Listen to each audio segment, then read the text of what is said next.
En las montañas de un pequeño y olvidado pueblo se extendía una historia que nadie se atrevía a contar en voz alta.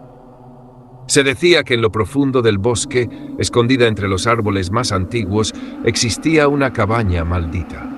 No era una casa cualquiera, sino una que pertenecía a un hombre que, según la leyenda, había hecho un pacto con fuerzas oscuras. Su nombre era Samuel O'Hara, un hombre solitario que había llegado al pueblo hacía más de 50 años. Nadie sabía de dónde venía, y él nunca compartió su historia con nadie. Lo que sí sabían era que desde su llegada, las desgracias habían comenzado a suceder. Animales morían sin razón aparente, personas desaparecían en el bosque sin dejar rastro, y aquellos que se aventuraban demasiado cerca de la cabaña de Samuel regresaban cambiados, como si algo hubiera alterado su mente para siempre. Pero un día Samuel desapareció. Nadie lo vio salir del pueblo, simplemente dejó de existir. A partir de entonces, la cabaña quedó abandonada, cubierta de maleza y lentamente devorada por el bosque. Sin embargo, a pesar de los años, nadie se atrevió a acercarse demasiado, hasta que Clara y sus amigos decidieron romper la norma no escrita del pueblo. Clara era una joven inquieta y curiosa. Había escuchado las leyendas sobre Samuel desde pequeña, y ahora, siendo adolescente, quería desmentir esos cuentos. Junto con sus amigos, Lucas, Andrea y Marcos, decidió explorar el bosque y llegar hasta la cabaña una noche. Pensaban que sería emocionante, una aventura digna de contar en las fogatas del pueblo, algo que les daría la fama entre los jóvenes. No creían en maldiciones ni en fantasmas, y menos en las advertencias de los ancianos del pueblo. La noche era fría y la luna llena iluminaba tenuemente el bosque. El grupo se adentró en los senderos oscuros con linternas en mano, riendo nerviosamente para ocultar su creciente nerviosismo. El bosque parecía diferente en la oscuridad, las sombras se alargaban y los árboles crujían como si estuvieran observándolos. Después de lo que parecieron horas caminando, la cabaña apareció ante ellos. Era tal y como las historias la describían, vieja, deteriorada, con la madera podrida y el techo hundido. Pero algo en el aire no estaba bien. A medida que se acercaban, el ambiente se volvía más pesado, como si algo invisible estuviera oprimiendo sus pulmones. Sin embargo, ninguno quiso ser el primero en echarse atrás. Clara, con su habitual determinación, fue la primera en acercarse a la puerta, la cual estaba entreabierta. Dentro, la oscuridad era casi total. Clara encendió su linterna y la luz reveló un interior abandonado, con muebles cubiertos de polvo y telarañas que colgaban del techo. El grupo entró en silencio, cada paso resonando en el suelo de madera que crujía bajo su peso. El aire estaba helado, más frío que afuera, y un olor a humedad y podredumbre impregnaba el lugar. Lucas, que siempre había sido el más escéptico, bromeó sobre la casa, pero su voz temblaba ligeramente. Andrea miraba a su alrededor con los ojos bien abiertos, mientras que Marcos permanecía cerca de la puerta, nervioso. Clara, por su parte, se dirigió al centro de la sala principal. Había un gran retrato en la pared, cubierto por una tela. Sin pensarlo dos veces, lo destapó.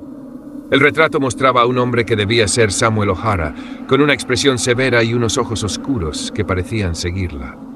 Algo en esa pintura la inquietaba profundamente, como si el hombre estuviera vivo dentro del lienzo. Clara sintió un escalofrío, pero se negó a mostrar miedo. ¿Es esto todo?, preguntó Lucas con sarcasmo. ¿Dónde están los fantasmas? Pero antes de que alguien pudiera responder, un golpe fuerte resonó desde el segundo piso, como si algo pesado hubiera caído al suelo. El sonido reverberó por toda la cabaña y el grupo se quedó congelado en su sitio. Miraron hacia el techo, esperando otro sonido, pero lo único que escucharon fue el latido acelerado de sus propios corazones. «Debe haber sido el viento», murmuró Andrea, aunque su voz no sonaba convencida. Decididos a descubrir el origen del ruido, Clara y Lucas subieron por la escalera de madera que conducía al segundo piso. Marcos y Andrea, a pesar de su miedo, los siguieron de cerca. El segundo piso estaba aún más deteriorado que el primero. El suelo parecía a punto de ceder bajo sus pies, y las paredes estaban cubiertas de moho. Había varias habitaciones, pero una en particular llamó su atención. La puerta de esa habitación estaba entreabierta, igual que la de la entrada. Dentro todo estaba sumido en la penumbra, pero podían distinguir una figura. Clara levantó su linterna y apuntó hacia el interior. En el centro de la habitación había una silla mecedora. y en ella, sentada con la cabeza inclinada hacia adelante, estaba la figura de un hombre. Parecía descompuesto, con la piel marchita y las ropas viejas y rasgadas. Ninguno de ellos se atrevió a moverse, congelados por el miedo. De repente, la cabeza del hombre se levantó lentamente y esos mismos ojos oscuros del retrato se clavaron en ellos. La linterna de Clara parpadeó y se apagó. El grupo entró en pánico. Andrea gritó y todos corrieron hacia la escalera. Pero cuando llegaron al primer piso, la puerta de la cabaña estaba cerrada de golpe. Golpearon y tiraron de ella con desesperación, pero no se movía.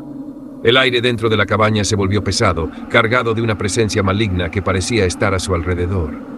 Entonces, las voces comenzaron. Susurros incomprensibles llenaron la habitación, como si 1000 personas estuvieran hablando al mismo tiempo. Las paredes parecían moverse, como si algo estuviera retorciéndose bajo la superficie. Clara, con el pánico apoderándose de ella, miró hacia el retrato. El rostro de Samuel O'Hara había cambiado. Ahora sonreía, una sonrisa cruel, llena de maldad. Las luces parpadearon nuevamente y la cabaña comenzó a temblar. De repente, una de las ventanas se abrió de golpe, y el viento helado entró con fuerza.